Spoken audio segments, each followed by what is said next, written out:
दोस्तों, आज मैं आप लोगों को एक आर्यवर्ती राजा की कहानी सुनाऊंगी, जिसके लिए उसकी प्रजा ही उसका सब कुछ थी। दोस्तों, अगर आप मेरे चैनल पे नए हैं तो प्लीज़ मेरे चैनल को लाइक, शेयर और सब्सक्राइब करें। तो आइए कहानी को सुनते हैं। एक नगर में एक राजा राज्य करता था। उसके राज्य में चारों तरफ खुशहाली थी। प्रजा अपने राजा से बहुत प्यार करती थी, क्योंकि राजा भी अपनी प्रजा के हर सुख दुख का ख्याल रखता था। राजा अपनी प्रजा की हर जरूरत को पूरी करने की कोशिश भी करता था। वह राजा बहुत दयालु था। रानी भी धार्मिक प्रवृत्ति की थी। वह भी अपनी प्रजा की खुशहाली की कामना किया करती थी। इतना सब होने के बावजूद राजा रानी को बस एक दुख था, क्योंकि अभी तक उनको कोई संतान ना थी। राजा की प्रजा भी इस बात से दुखी थी, क्योंकि वे सब राजा से बहुत प्यार करते थे। राजा ने रानी का बहुत उपचार करवाया, परंतु कोई संतान न प्राप्त हुई। थक हार कर राजा रानी ने सब भगवान पर छोड़ दिया। कहते हैं ना, जहाँ पर सारे दरवाजे बंद हो जाते हैं, वहाँ पर भगवान हमारा साथ देते हैं। अब राजा रानी को भगवान पर ही भरोसा था कि वही कुछ ना कुछ चमत्कार जरूर करेंगे। राजा के दरबार में जो भी साधु संत आता, राजा उसका बहुत आदर सत्कार करता था और दक्षिणा देकर उन्हें विदा करता था। एक बार राजा के राज्य में वर्षा नहीं हुई। चारों तरफ अकाल पड़ गया। सूखे के कारण प्रजा त्राहि त्राहि करने लगी। लोग भूख से तड़पने लगे थे। तब राजा ने अपने भंडार का द्वार खोल दिया कि प्रजा को कोई परेशानी न हो। राजा अपनी प्रजा का संतान की भांति ख्याल रखता था। सारी प्रजा राजा को दुआएं देने लगी और कहने लगी, ऐसा राजा भगवान सबको दे। भगवान बस आपसे यही विनती है कि हमारे राजा को एक संतान हो जाए। एक दिन की बात है, राजा के महल में एक साधु आए। हमेशा की तरह राजा ने उनका आदर सत्कार किया। उस साधु ने रानी को एक फल दिया और कहा, उसको खाने से आप गर्भवती हो जाएंगी और माँ भगवती की कृपा से आपको एक सुंदर कन्या प्राप्त होगी। रानी ने वह फल खा लिया और वह गर्भवती हो गई। सारे नगर में खुशियां ही खुशियां छा गईं। परंतु राज्य में सूखे का अकाल पड़ रहा था। इधर राजा के राज्य में सूखे के कारण फसल भी न होती थी। राजा बहुत परेशान रहने लगा था। प्रजा भी बहुत दुखी थी, क्योंकि जो भी फसल बोई जाती वह सूखे के कारण सूख जाती। धीरे धीरे राजा के भंडार भी खाली होने लगे। प्रजा अपने राजा से बहुत प्यार करती थी कि वे सब राजा को छोड़कर किसी दूसरे राज्य नहीं गए थे। अब रानी के प्रसव का समय आ चुका था। रानी ने एक सुंदर कन्या को जन्म दिया। जैसे ही वह कन्या हुई, काले काले बादल उमड़ने लगे और मूसलाधार बारिश शुरू हो गई। पूरे राज्य में खुशहाली की लहर दौड़ गई। सारी प्रजा नाचने गाने लगी और जश्न मनाने लगी। पर शायद भगवान को यह सब मंजूर ना था।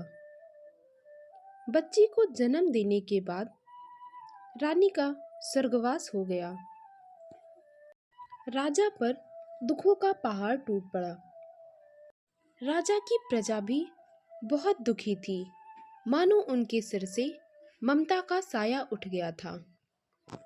राजा ने अपनी बेटी को गोद में उठाया तो उसने देखा वह बहुत सुंदर थी।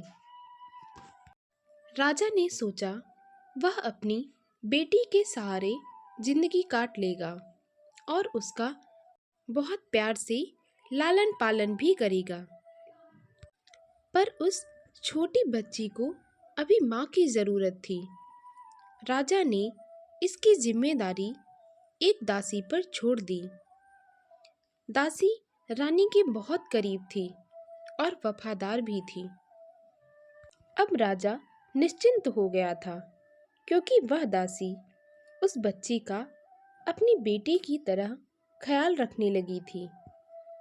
हमेशा की तरह राजा अपनी प्रजा का ख्याल रखने लगा। धीरे धीरे राजा की बेटी बड़ी होने लगी। सारी प्रजा उसे खूब आशीर्वाद देती थी क्योंकि जब राजा की बेटी पैदा हुई थी तो बहुत बारिश हुई थी। राज्य में सूखे के कारण जो फसल सूख रही थी वह भी हरी भरी हो गई थी। अन्न धन के भंडार लग गए थे। राजा की बेटी सारी प्रजा के लिए बहुत शुभ थी। इसीलिए सबने सोचा क्यों ना उसका नाम गंगा रख दिया जाए। वह थी भी बहुत सुंदर और मासूम। और सबसे बड़ी बात कि जब वह पैदा हुई थी तो मूसलाधार बारिश हुई थी। वह गंगा के जैसे पूरे राज्य में फैल गई थी। राजा की बेटी का नाम गंगा रख दिया गया था। सब कुछ बहुत खुशहाली से चल रहा था। इधर राजा अपनी प्रजा का ख्याल रखता और उधर दासी गंगा का माँ के जैसा ख्याल रखती। एक दिन राजा के मंत्रियों ने राजा से कहा, आपको दूसरा विवाह कर लेना चाहिए। गंगा धीरे धीरे बड़ी हो रही है, उसे माँ की ज़रूरत है। राजा ने साफ मना कर दिया कि वह अपनी बेटी के लिए कुमाता नहीं लाना चाहता क्योंकि सौतेली माँ किसी की सगी नहीं होती। पर सबने राजा को खूब समझाया। राजा ने भी सोचा गंगा बड़ी हो रही है, मैं उसे माँ जैसा प्यार नहीं दे पाऊंगा, मुझे विवाह कर लेना चाहिए। राजा का विवाह हो गया। महल में दूसरी रानी आ गई। राजा अपनी बेटी गंगा को सीने से लगाए रखता था। यह बात उस नई रानी को अच्छी ना लगती थी। उसे लगता था राजा उससे ज़्यादा उस बेटी को प्यार करते हैं। धीरे धीरे नई रानी के अंदर गंगा को लेकर मैल हो गया। वह गंगा से नफरत करने लगी थी, परंतु दासी उसे माँ का प्यार देती थी। गंगा को उस दासी में ही माँ नजर आती थी। एक दिन पता चला कि नई रानी भी माँ बनने वाली है और उसने एक बेटी को जन्म दिया जिसका नाम जमुना रखा गया। नई रानी जमुना से ज़्यादा प्यार करती थी और गंगा के साथ सौतेलों से भी बदतर व्यवहार करने लगी थी। गंगा माँ भगवती और शिवजी की पूजा करती थी और अपनी बहन जमुना से खूब प्यार करती थी। लेकिन नई रानी गंगा को जमुना के पास नहीं आने देती थी। अब गंगा 3 साल की हो गई थी और जमुना भी थोड़ी बड़ी हो गई थी। दोनों बहनें साथ खेलती थी, परंतु जैसे ही रानी गंगा जमुना को साथ देखती, वह गंगा को जमुना से दूर कर देती थी। यह देखकर दासी को अच्छा ना लगता था, पर वह बेचारी करती भी तो क्या, थी तो एक मामूली सी दासी ही ना। धीरे धीरे नई रानी जमुना से घर का काम कराने लगी।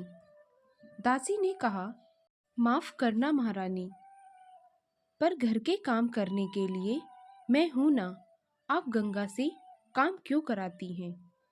वह दासी गंगा को माँ से भी ज़्यादा प्यार करती थी।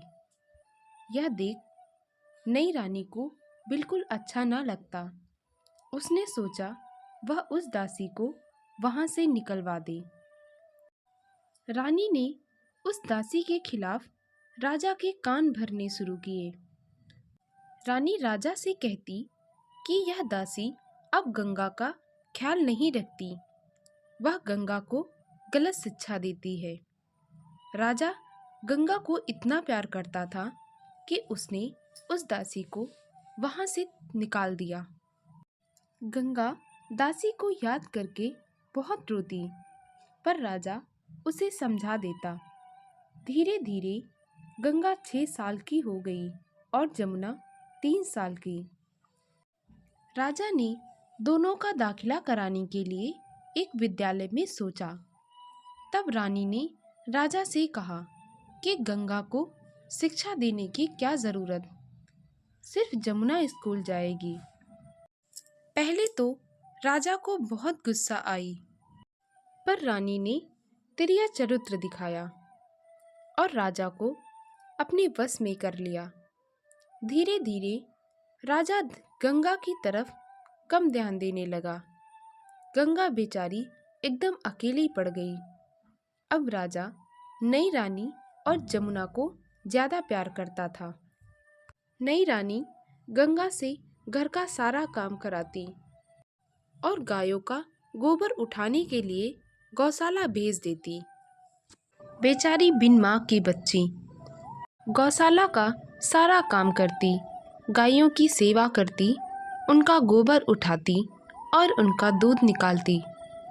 धीरे धीरे गौशाला ही गंगा का घर बन गया था और गंगा अपना सुख दुख उन गायों से कहने लगी थी।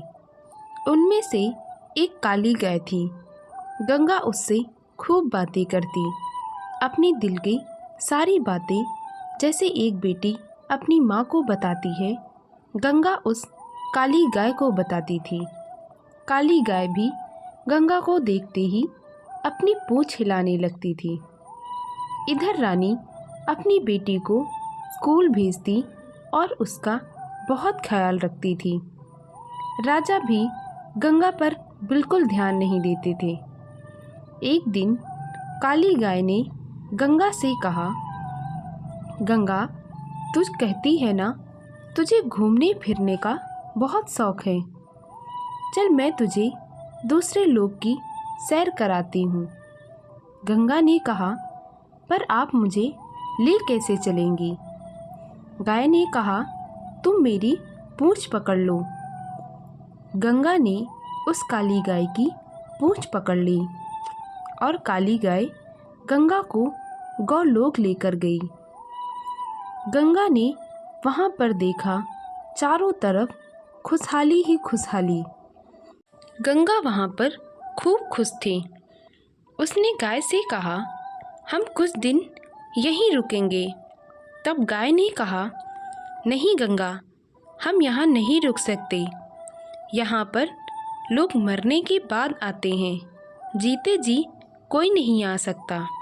गंगा ने कहा, पर मैं तो आ गई हूँ। तब गाय ने कहा, तुम मेरी पूँछ पकड़कर मेरे साथ आई है, इसीलिए तू आ गई है, अन्यथा मरने से पहले यहाँ पर कोई नहीं आता। जो लोग अच्छे कर्म करते हैं वे मरने के बाद यहाँ आते हैं और जो बुरे कर्म करते हैं वे नरक लोक को जाते हैं। वह काली गाय गंगा को लेकर वहाँ से वापस आ गई। अब गंगा और उस गाय की खूब पटने लगी। गंगा उससे बैठकर दिन दिन बातें करती। नई रानी ने देखा गंगा तो गौशाला में भी बहुत खुश रहती है। उससे यह सब देखा ना गया और एक दिन उसने देखा गंगा काली गाय से बात कर रही थी। नई रानी को यह बिल्कुल अच्छा ना लगा। उसने काली गाय को वहाँ से हटवाने की ठान ली और एक दिन उसने राजा से कहा, महाराज, यह काली गाय अब दूध नहीं देती, इसे कसाईयों के हाथ बेच दो। यह सुनकर गंगा खूब रोई।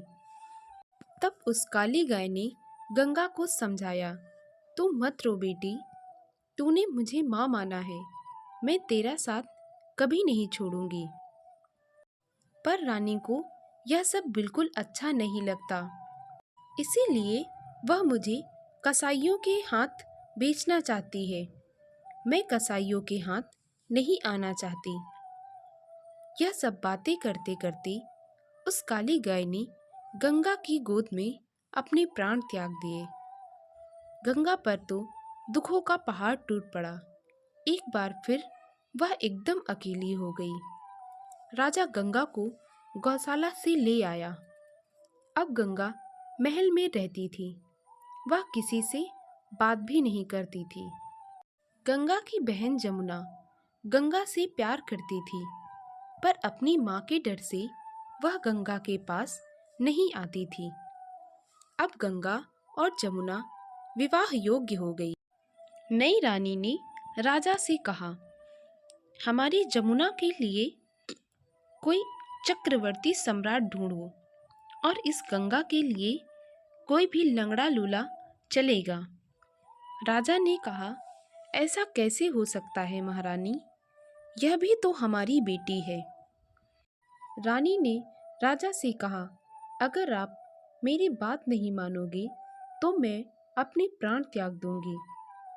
राजा पहले ही एक रानी खो चुका था, अब वो अपनी दूसरी रानी नहीं खोना चाहता था। उसने रानी की बात मान ली और नाई और ब्राह्मण को बुलवाया और कहा, गंगा के लिए कोई लंगड़ा लूला अंधा वर ढूंढ कर लाओ और जमुना के लिए कोई चक्रवर्ती सम्राट।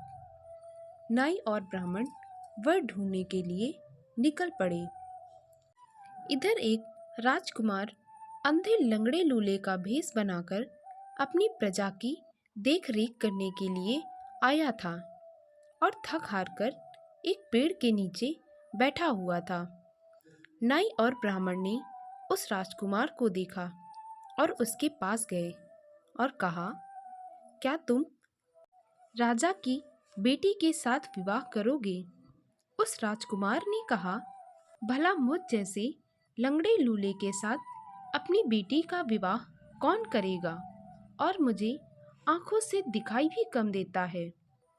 ब्राह्मण और नाई ने कहा, राजा को अपनी बेटी के लिए ऐसे ही वर की तलाश है और राजा की बेटी बहुत खूबसूरत है, बहुत गुणवान है।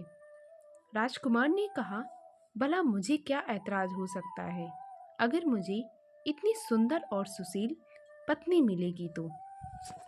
इधर जमुना के लिए एक चक्रवर्ती सम्राट का रिश्ता ढूंढा गया। गंगा माँ भगवती और भगवान शिव की बहुत बड़ी भक्त थी। माता पार्वती ने भगवान शिव से कहा, प्रभु, यह आपकी कैसी लीला है? आपने गंगा का भाग्य ऐसा क्यों लिखा है? वह तो हमारी कितनी श्रद्धा भाव से पूजा करती है। भगवान शिव ने कहा, हर इंसान को अपने अपने कर्मों के हिसाब से जीवन जीना पड़ता है। गंगा भी अपने कर्मों के हिसाब से जीवन भोग रही है। माँ पार्वती ने कहा, प्रभु, आप कुछ करते क्यों नहीं? भगवान शिव ने कहा, तुम आगे देखती जाओ। इधर नाई और ब्राह्मण दोनों रिश्तों को लेकर राजा के पास पहुंच गए। विवाह के दिन निश्चित किए गए। रानी ने कहा, दोनों का विवाह एक ही दिन होगा। गंगा के विवाह में सिर्फ 5 लोग आएंगे और जमुना के विवाह में ऐसी धूमधाम से बारात आएगी कि लोग देखते रह जाएं। राजा को रानी की हर एक जिद माननी पड़ती थी। इधर वह राजकुमार जो लंगड़ा लूला बना हुआ था, वह मन ही मन सोच रहा था कि उसके विवाह में 5 लोग कौन कौन जाएंगे। लंगड़े लूले की बारात कौन जाना पसंद करेगा? भगवान शिव ने सोचा, अब हम ही इसकी बारात में चलते हैं। ब्रह्मा, विष्णु, महेश, गणेश जी और नारद जी भेष बदलकर उस लंगड़े लूले की बारात में चले गए। उधर जमुना की बारात बड़ी धूमधाम से आ रही थी। गाजे बाजे बज रहे थे। दूर दूर तक शहनाइयों की गूंज गूंज रही थी। इधर बेचारी जमुना का विवाह बहुत ही सादे तरीके से हुआ। गंगा ने इसे अपनी किस्मत समझकर स्वीकार कर लिया और उस लंगड़े लूले के साथ विवाह कर लिया।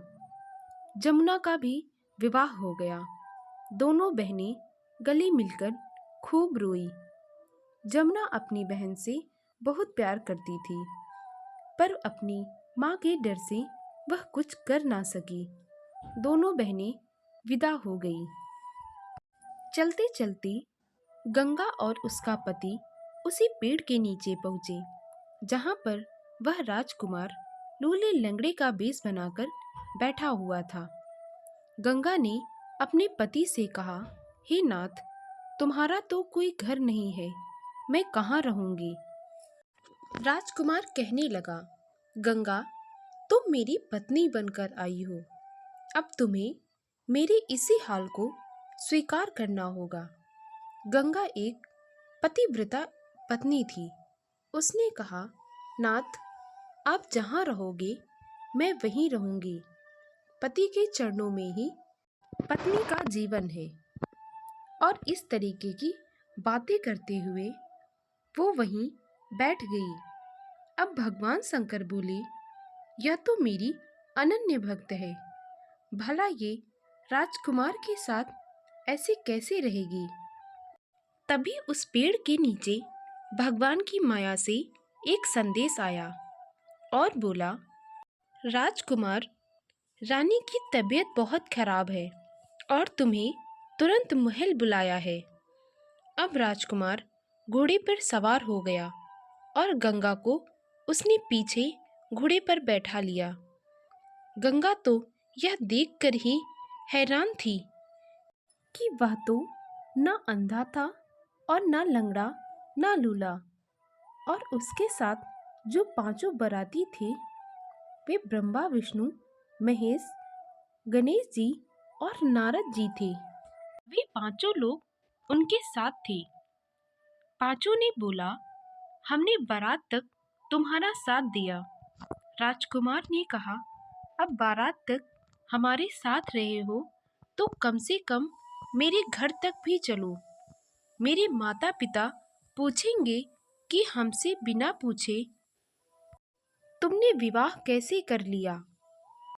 मैं अपने माता पिता का इकलौता बेटा हूँ, तो उन्हें इस चीज़ का बहुत दुख होगा। तो ब्रह्मा, विष्णु, महेश, नारद जी और गणपति जी ने उनके साथ चलने का वचन दिया। अब जब वे लोग महल पहुँचे तो राजा रानी ने इतनी सुंदर बहू देखी तो वे सारा गुस्सा भूल गए, क्योंकि गंगा थी ही इतनी खूबसूरत। राजकुमार के माता पिता बहुत खुश हुए कि मेरे बेटे ने इतनी सुंदर लड़की के साथ विवाह किया, लेकिन वे थोड़ा नाराज भी हुए कि हमारे बिना तुमने विवाह कर लिया। आखिर माँ बाप के भी कुछ अरमान होते हैं। राजकुमार के माता पिता ने कहा, बेटा, मैंने तो सोचा था कि तुम्हारे विवाह में सारे अरमान निकालेंगे। तब ब्रह्मा, विष्णु, महेश ने राजा रानी को सारी बातें बताई तो रानी ने अपनी बहू गंगा का गृह प्रवेश कराया और अच्छे से उसे घर के अंदर ले गई। अब ब्रह्मा, विष्णु, महेश जी, जो कि साधारण रूप में थे, उन्होंने राजा रानी से आज्ञा मांगी और वहां से चल दिए। लेकिन जहां ब्रह्मा, विष्णु, महेश स्वयं आए हों, उनके कदम पड़े हों, तो भला वहां किस चीज की कमी कैसे हो सकती है। अब तो गंगा के आने से रानी का जो महल था और राजा का जो राज्य था और राजकुमार के दिन दोगुनी और रात चौगुनी तरक्की होने लगी। अब तो उनका राज्य बढ़ता गया। राज्य में हर तरह से धन्य धान की वृद्धि होने लगी। अब तो गंगा को साक्षात लक्ष्मी का रूप मानने लगे।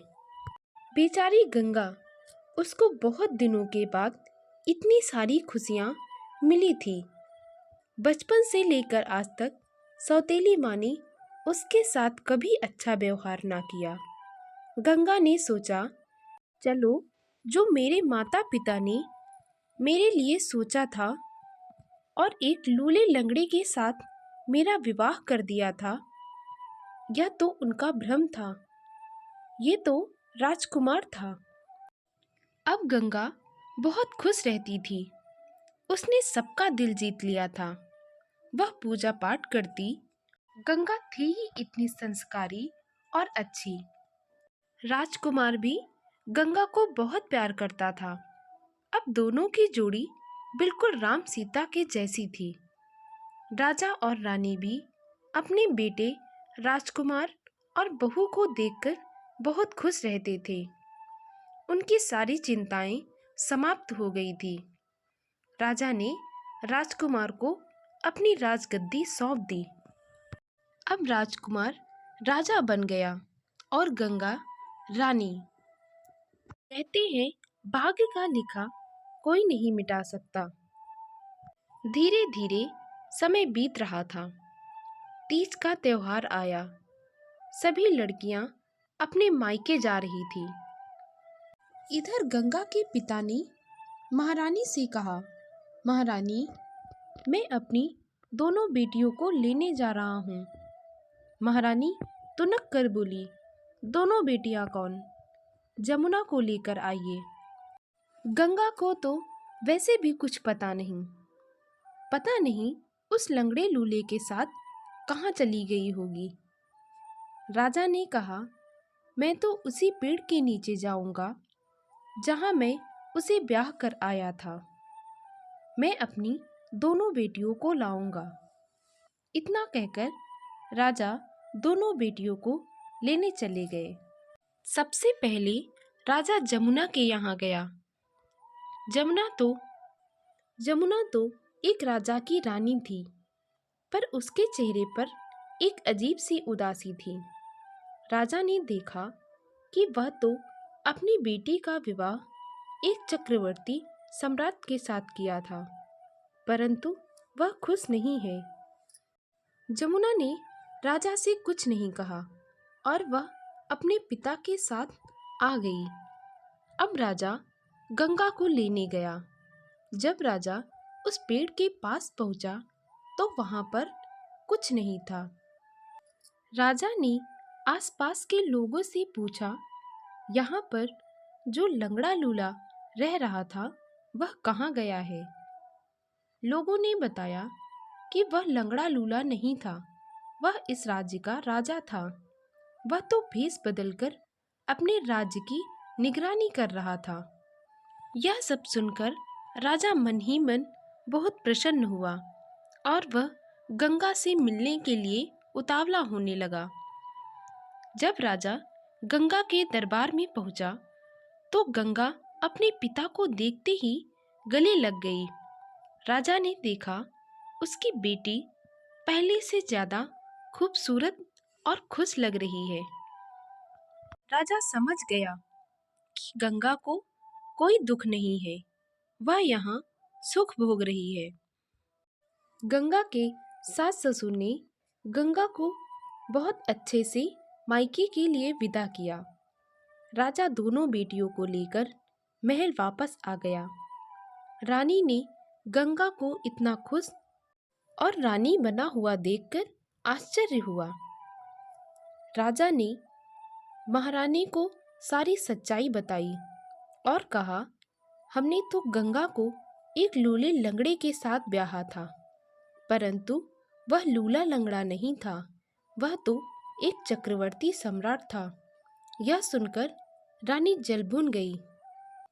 महारानी ने सोचा, मैंने तो इसके लिए गड्ढा खोदा था, पर यह बच कैसे गई। इधर जमुना उदास रहती थी। एक दिन गंगा ने जमुना से पूछा, बहन, तुम इतनी चुप चुप सी क्यों रहती हो? तुम मुझे बताओ, क्या परेशानी है? जमुना गंगा के गले लगकर फूट फूट कर रोने लगी और उसने कहा, मेरी माँ ने तुम्हारे साथ बचपन से जो बर्ताव किया है, भगवान ने मुझे उसकी सजा दी है। जमुना ने कहा, बहन, मेरे माता पिता ने मेरा विवाह एक चक्रवर्ती सम्राट के साथ किया था, परंतु मेरा पति मुझे मारता है और मेरी कद्र नहीं करता है। वह शराब के नशे में पड़ा रहता है। मेरे सास ससुर का भी बर्ताव मेरे प्रति अच्छा नहीं है। जमुना को कोई काम करना नहीं आता था और वह अपने से बड़ों को जवाब भी देती थी। गंगा ने जमुना को अपने पास बैठाया और बोला, मैं जो कहती हूँ वैसा करो। गंगा ने धीरे धीरे घर के सारे कामकाज जमुना को सिखा दिया और बड़ों के साथ कैसे बर्ताव करते हैं यह भी सिखा दिया। तीज का त्योहार बीत गया। दोनों बहनें अपने अपने ससुराल चली गईं। जमुना अपने ससुराल में अब घर के कामकाज करने लगी थी और बड़ों का सम्मान भी करती थी। यह देख उसके सास ससुर अब जमुना को प्यार करने लगे थे। उसका पति भी धीरे धीरे जमुना की तरफ झुकने लगा। जमुना की जिंदगी भी संवर गई। उसने मन ही मन अपनी बहन को धन्यवाद दिया। जमुना ने अपनी माँ से कहा, तुमने गंगा के साथ हमेशा गलत बर्ताव किया है, परंतु आज मैं अपने ससुराल में खुश हूँ तो वो सिर्फ अपनी बहन के कारण। तुमने तो मुझे कभी कुछ संस्कार दिए ही नहीं।